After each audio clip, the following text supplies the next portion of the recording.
Tonight on Reporting Scotland, major cuts to health and social care in Edinburgh as the city tries to plug a £60 million budget gap. Plans include the closure of 2 care homes and reduced investment in services for vulnerable people. It's the equivalent of us providing a lunch club for people. Without that lunch club, that's 15 people who won't have a meal per day, who won't go out of their houses, who won't see anybody in their community. Also tonight, rail unions want peak time train fares scrapped permanently. And later in the programme. People think such horrible things cannot really happen, but let's face it, they still do. We look back at the remarkable life of Henry Woger, who escaped Nazi Germany and dedicated himself to Holocaust education in Scotland. And we'll show you how virtual reality is helping trainee paramedics prepare for work on the front line. In sport, we look back on what was a mixed campaign for Scotland in this year's Six Nations. Hello, I'm Laura Miller. Welcome to Monday's programme.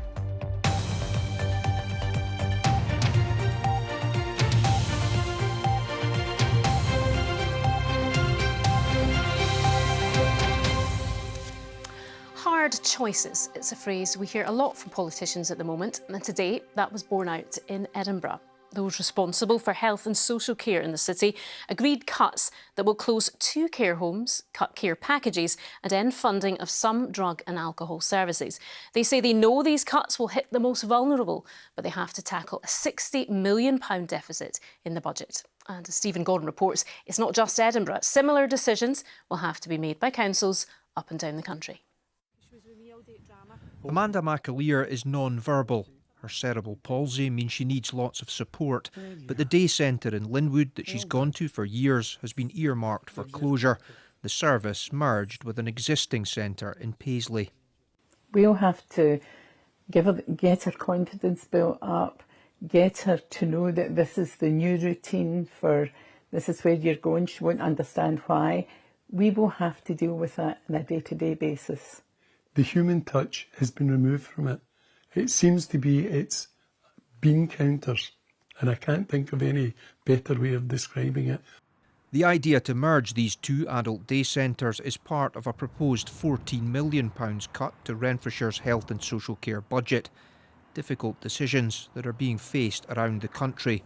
Today in Edinburgh, a £60 million cut to next year's budget was debated and ultimately approved. I'm just going to talk about the lunch club, is that all right, love? The meeting heard from those worried about being directly affected, including community project The Ripple, bracing itself for a 10% cut to funding for third sector organisations. It's the equivalent of us providing a lunch club for people. Without that lunch club, that's 15 people who won't have a meal per day, who won't go out of their houses, who won't see anybody in their community. Those visiting the centre in Loch End say it plays an important role in what is a deprived area. Well, I think the community needs it, it's well used. We're lucky we're able to still get out and about, but there'll come a time when we might be in the lunch club. You never know. And the staff are really nice. It would be a real shame if they had it cut again. The budget cuts include plans to close 2 care homes, to reduce funding for mental health and drug and alcohol services, and a longer-term strategy of saving money by reviewing individual care packages. Those voting for these budget proposals were left in no doubt about the impact these cuts will have. It will be Edinburgh's most vulnerable that are hit hardest. Older people, people with disabilities and unpaid carers who are left to shoulder a bigger burden. This is not where we wanted to be. We would have much preferred to have had more money available to us to innovate and be creative. We will still have an opportunity to transform services, but it's fair to say that moving forward over the next few years will be very, very challenging. As funding struggles to keep pace with demand, challenging is a word that will echo round the country. Stephen Gordon, Reporting Scotland, Edinburgh. With me now is our political correspondent, Andrew Kerr. And Andrew, Stephen used the word challenging there, and these are really challenging decisions. Yes, that's right, Laura. We often hear about these Tough decisions in politics, but this is them happening in real time to real people on the ground right now. The Scottish Government said today they were providing health boards with an additional 3% real terms increase, but they say they have received less money than needed from Westminster. Now, the Conservatives have hit back and they say there's been an SNP failure to fund councils properly. Labour, for their part, are saying the very existence of NHS and social care services are not safe in the SNP's hands. But there's a wider pan-UK point here, Laura, that we live in a low-growth, high-inflation economy. That's not good news for public services. No, and that's it, isn't it? Because every council is facing a similar situation. That's right. Pain is being felt across Scotland. It's the turn of Glasgow on Wednesday. The partnership will look at £36 million of cuts, including possible cuts to overtime payments for carers. Aberdeen have their meeting next week. All these partnerships have their budget to set out. Now, Stephen was pointing out there, as the campaigners have been saying, it is the most vulnerable who are bearing the brunt. It is the elderly, the disabled and unpaid carers who are at the sharp end. They're at the sharp end today and in the days to come right across Scotland. Indeed, and we'll be keeping across all those decisions. But thank you for the moment, Andrew. Scotland's rail unions, the STUC and environmental groups have made a joint call for peak train fares to be permanently scrapped. A pilot scheme running on ScotRail since October made fares the same at all times of the day. This was due to end in the spring, but the Scottish Government extended it until the 28th of June. Well, our reporter Phil McDonald is at Aberdeen Station for us this evening. Phil, why are these groups calling for the scrapping of peak fares to be made permanent then? Well, Laura, this group of rail unions and climate organisations has described peak rail fares as an unfair tax on workers and a barrier to rail travel for many. They say that removing them permanently would help both climate change and the economy because more people would be using public transport. But the letter to the Transport Secretary, Fiona Hislop, has come with a warning, saying that if peak rail fares were to be brought back, then it would send exactly the wrong message at the wrong time. But one of the big questions from this pilot is, what do passengers think? Have they noticed a difference throughout? And that's something we put to people at Dundee Station earlier today. Surely, if they look at the figures and they see more people are using it, it certainly helps me in the morning. Train fares are extortionate as they are, never mind having to pay more on peak times when obviously majority of people are going. I think it's just a scheme to make more money out of people. I say keep it, encourage people to take the train, leave the car at home, save the planet. I just think it's unfair to certain people because you don't choose when you need to get somewhere. Being uni students, we travel a lot by train, so it would be better if they were as cheap as possible. OK, Phil, so what have Transport Scotland and the Scottish Government had to say then? Well, the First Minister, Humza Yousaf, told us today when asked about this that no decision on the pilot or making it permanent will be taken until all of the data had been seen and collected. Now, this pilot has been running since October last year, making all prices the same on ScotRail trains. It was extended, or it has been extended until June this year. And Transport Scotland say the fact that it has been extended allows them to gather more data on travel patterns where it will be able to take a final decision. So really, I think it will be, it's fair to say that we'll only really be able to gauge whether the pilot will be made permanent and peak fares will be removed once we see that data. Laura. OK, we shall see. OK, thank you for the moment, Phil, in Aberdeen. Henry Woger fled Nazi Germany as a teenager in 1939. He came to Scotland under the child safety mission known as Kindertransport. Having lived through one of the darkest periods of our history, he then dedicated his life to educating others about the horrors of the Holocaust. He died at the weekend, a month after celebrating his 100th birthday. Gillian Sharp looks back at his remarkable life.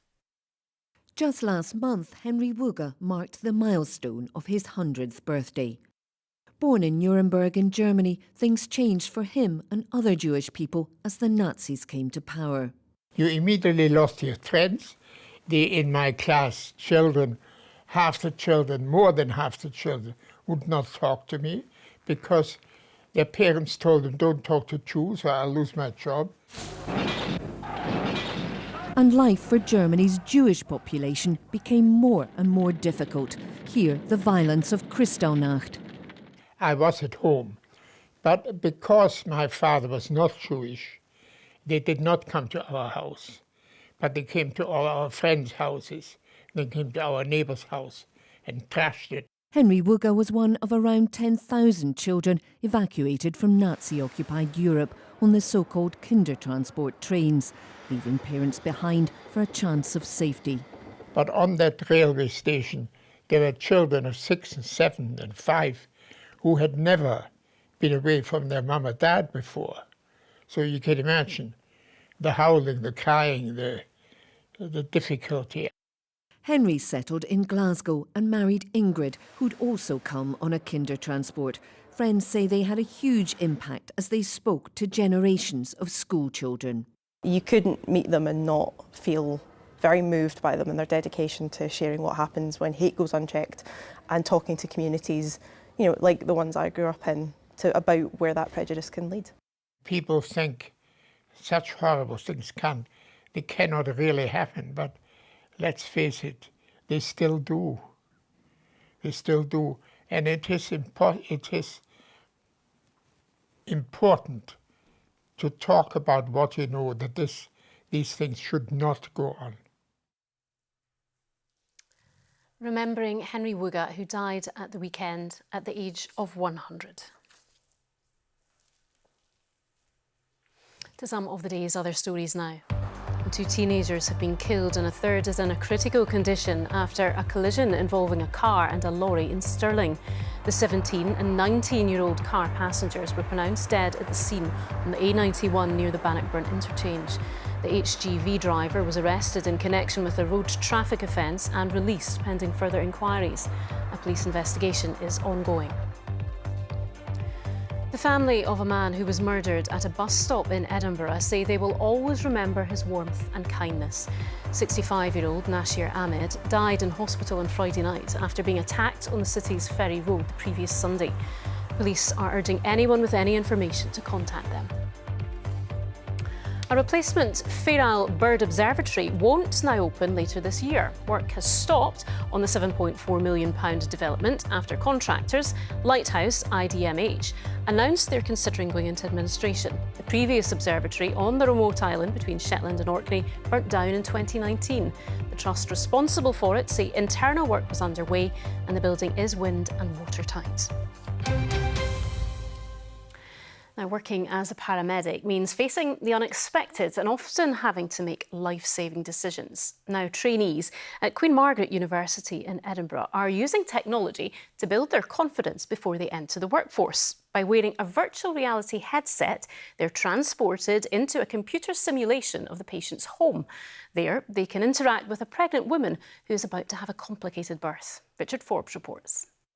And can I do anything for you at the moment? It's uncomfortable. Pain relief. This headset the student's wearing is helping to take her out of the classroom and closer to the real world. This is the first time I've made it to term and I'm really quite worried about it. Julia is in her final year as a student paramedic at Queen Margaret University in Musselburgh. Oh, there we go. Oh. Okay, so we've got this baby. So despite having been on placement with ambulance crews, there are still some situations that she's not encountered yet. You feel that you're in this room, so it is very realistic. And especially when you can see your hands and your interactions with the patient. In the scenario that we did, the maternity one, when the baby pops out, the first time I did it, I got quite a shock because it was quite real. The old school approach would have used models like this in a role play. But by using the virtual reality headset, the students are taken a step closer to the real world and the type of emergency situations they'll face once they qualify. Although serious maternity complications and home births are few and far between, the university says it's essential the students know what they're doing when the time comes. These scenarios don't exist often in the real world, so students don't necessarily experience this on their placements. Due to the high risk nature, the VR allows the student to really get involved and make those decisions. Yeah, Megan, do you want to come in and take over from Julia? For some of the students, this has been their first session using the VR technology. I'm definitely less worried about my placement now. I think this has given me a great experience. There are now plans to develop the technology to cover other emergency situations that paramedics could encounter. I've cut the cord, I'm going to grab the baby and I'm going to just hold the baby and pass them to Nikki. In the meantime, these lessons should make the students and their patients feel safer when problems arise. Richard Forbes, reporting Scotland. Tonight's main news again. 2 care homes could close and funding for some drug and alcohol services may end under health and social care budget cuts in Edinburgh. Still to come in the sport, we hear from the Scottish sprinter hoping to catch the eye of NFL scouts stateside.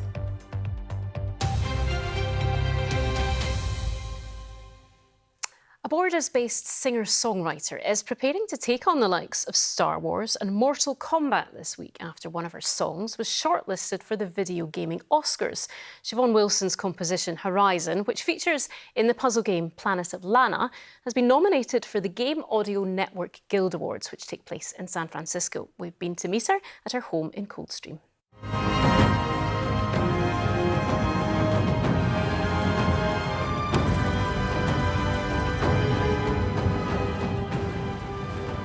Music in a video game belongs to that world.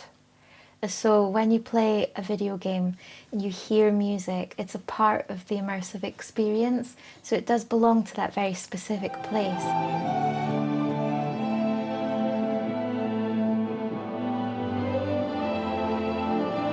So I wrote a song for the game Planet of Lana called Horizons. I was invited onto the project by Takeshi Furukawa, the soundtrack composer, and the song Horizons has been nominated for Best Original Song at the Gang Awards at GDC. That's in San Francisco.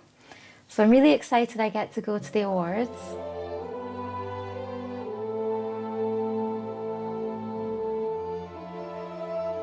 I like to explore the world that a game creates because it's kind of like you can lose yourself. It's interesting to think about how music can help build that completely different world and make it feel real.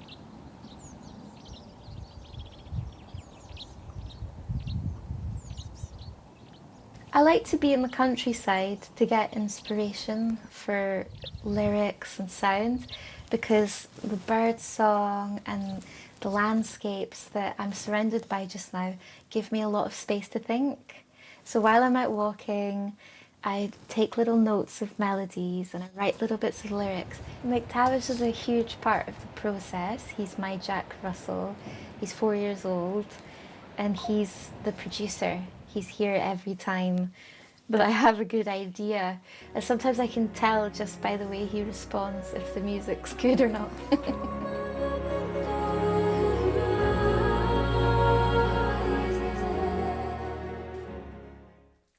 And that was Siobhan Wilson there, and we will let you know how she gets on at the awards, which take place on Thursday. Now to a game of a different sort now. Here's Amy Irons, and it was ultimately unsuccessful for Scotland. I know. The Six Nations wrapped up at the weekend. We're going to have a wee look back just at some of the highs and lows for Scotland. Laura, thanks very much. Good evening. It was a final day Six Nations defeat for Scotland against Ireland at the weekend. It means another 4th placed finish for Gregor Townsend's side. It was a campaign with more lows than highs, something the fans are well used to. With a look back, here's our sports news correspondent, Chris McLaughlin. It all started so well. Wales were defeated in Cardiff, and Scotland produced some scintillating rugby. They played well in spells against France too. They could and perhaps should have won it, but the finest of margins can sometimes deliver the biggest of disappointments. They picked themselves up and yet again they defeated the English. Van der Merwe scored a hat-trick to secure Scotland's 4th straight Calcutta Cup win. All of a sudden, Scotland were looking strong. But in Rome, it was the home side who provided the passion, the grit and the drive. Scotland had started well, but it fell apart in the second half. Defence got across. There was still a chance of a triple crown though, but against an Ireland going for the championship, it was always going to be tricky. Six Nations over, 2 wins, 3 defeats and a 4th placed finish. Looking at table finishes over the past 10 years, we shouldn't really be surprised. In fact, Scotland have had 6 4th placed finishes in the last decade. 3rd is the highest place, only twice. So, what should their ambitions be? Or are we forever doomed to mid-table? This team have given us reason and given us evidence that they are capable of what they are capable of. But, you know, I think we're perfectly entitled to ask the question if something better is possible. At the moment, in this setup, it doesn't seem to be. But, you know, I don't think there's any harm in trying to be ambitious and say, well, is there more in there? On a whole, there was a lot of good stuff in there as well. And, yeah, it's quite typical of a Scottish culture to nitpick at the negative things. But, yeah, there was a lot of good things in there as well. Another Six Nations over, and as ever, things to cheer, but also to work on. A talented squad, yes, but one that can't quite live up to the hype. Chris McLaughlin, reporting Scotland. Scotland's head of referees, Crawford Allen, will leave his post at the end of the season after 4 years in the job, as the Scottish FA conducts a review of the role in light of ongoing VAR controversies. The governing body says Allen is leaving to pursue new opportunities. SFA Chief Executive Ian Maxwell admits that VAR processes need to improve, but he urged all to work together to alleviate what he calls the unsustainable pressure on match officials and VAR operators. Sticking with football and the circumstances that led to yesterday's Premiership game between Dundee and Rangers being postponed will be investigated by the league's governing body. The surface at Dens Park was deemed unplayable by referee Don Robertson at 10:15, less than 2 hours before the scheduled kick-off. Rangers were left extremely disappointed and angered by the call-off, while Dundee's Chief Executive John Nelm said the groundsmen did all they could and believed the pitch would have been playable for a later kick-off time. The SPFL says it will be investigating the circumstances. Scotland under-21's head coach, Scott Gemmell, says the upcoming Euros in Germany this summer can act as a motivation for his young players to catch the eye of Steve Clarke, and said the upcoming matches at youth level are huge.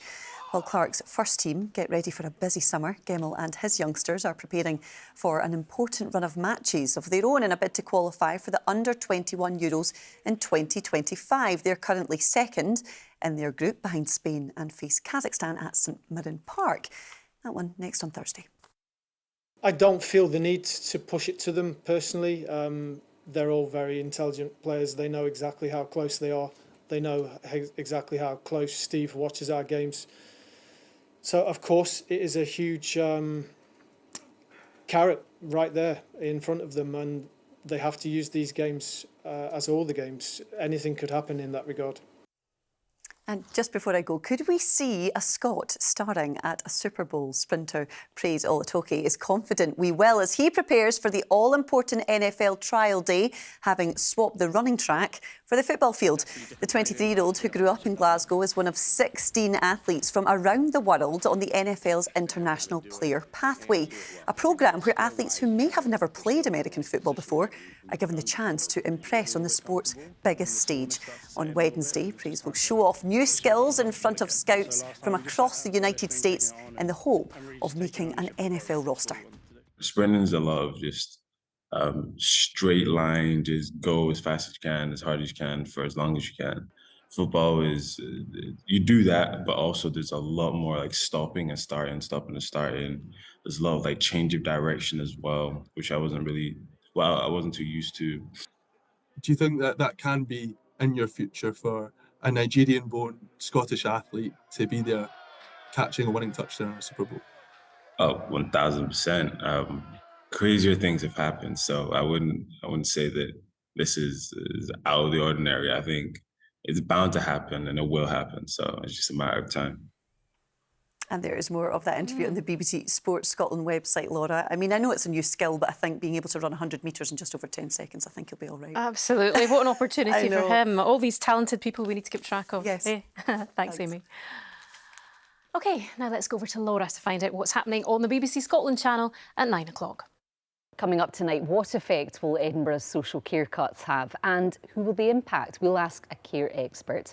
Plus, why are so many mortgages getting pulled from the market? We'll be asking about that too. And how is your soup making? We're going to hear from the international Cullen Skink champion. We'll see you at 9. And finally, a sudden spike in porcupine sightings caused a stir on a housing estate in Dumfries over the weekend. Two of the prickly creatures escaped from nearby Dalston Farm Park after managing to dislodge a metal door fitting. They turned up on Saturday morning about a mile away in Heath Hall, much to the shock of local residents, before being rounded up and safely returned home. And I'm sure they just fancied a walk in the spring sunshine. And why not, Judith? I know. It finally felt like spring, didn't it, today beautiful. as well? Yeah, and this is the last day that we see where the night and day is equal because it starts to get lighter at night. Oh, wonderful. I know, Good I know. news. At last, welcome to spring. And indeed, these cheery daffodils behind me remind us that we are in spring. A changeable week in weather, and we'll take you through the pressure chart to see why, but nothing particularly dramatic. First of all, we have this low pressure system to the northwest of us, throwing out a couple of weather fronts, meaning rain tonight, then some showers, some strengthening winds, a ridge of high pressure building in, and this front is grazing southern and eastern Scotland, some rain for Wednesday for a time, but that clears away, then that ridge rebuilds back in. So here's that rain lying across western Scotland, coupled with strong southerly winds for the west coast. They'll touch gale force for time during the overnight period. The rain tracks north and eastwards, breaking up as it does, becoming confined to Shetland. Some showers following on in its wake. It stays windy pretty much across the board, but it will be a mild night. And we'll see some clear spells developing as we head through the overnight period as well. Into tomorrow, a windy start. That rain clearing from Shetland first thing. A scattering of showers as we head through the course of the morning, easing with more in the way of sunshine coming through across the country. By the time we reach the afternoon, the winds have veered into the west. They'll still be quite brisk across the Northern Isles, pushing through a few light showers at times, pushing through pretty quickly with some brighter sunny spells developing. Across eastern Scotland, the lion's share of the sunshine tomorrow from the northeast right down to Teesside and Fife. A bit of cloud coming through the central lowlands and the south at times, but those temperatures still pretty respectable, 12, 13 Celsius. It will feel cooler in the west. A bit of cloud coming in from the Atlantic across western parts of the country, but the winds will be lighter during the afternoon. Some bright spells and one or two showers, so peppering the Western Isles and the northwest, and that's about it. Temperatures that wee bit lower here. Into tomorrow evening, it starts off dry for most of us with some clear spells. Then overnight, we'll start to see cloud increasing, a bit of rain pushing into southern and central Scotland come Wednesday morning. But we'll see some sunshine across the northwest first thing on Wednesday. Some rain for central, southern and eastern Scotland. That pulls away fairly quickly. Maybe a legacy of cloud for the southeast. Elsewhere, it brightens up. We'll see sunny spells. Feeling a bit cooler, but the winds will stay light. That's your forecast. We're getting there, aren't we? We are. Thank you, Judith. Now tonight's main news again. 2 care homes could close and care packages may be cut after those responsible for health and social care in Edinburgh agreed to budget cuts to tackle a £60 million deficit. And that is Reporting Scotland. I'll have your late news around 10:30 tonight. Join me then if you can. Until then, from everyone here, enjoy your evening. Good night.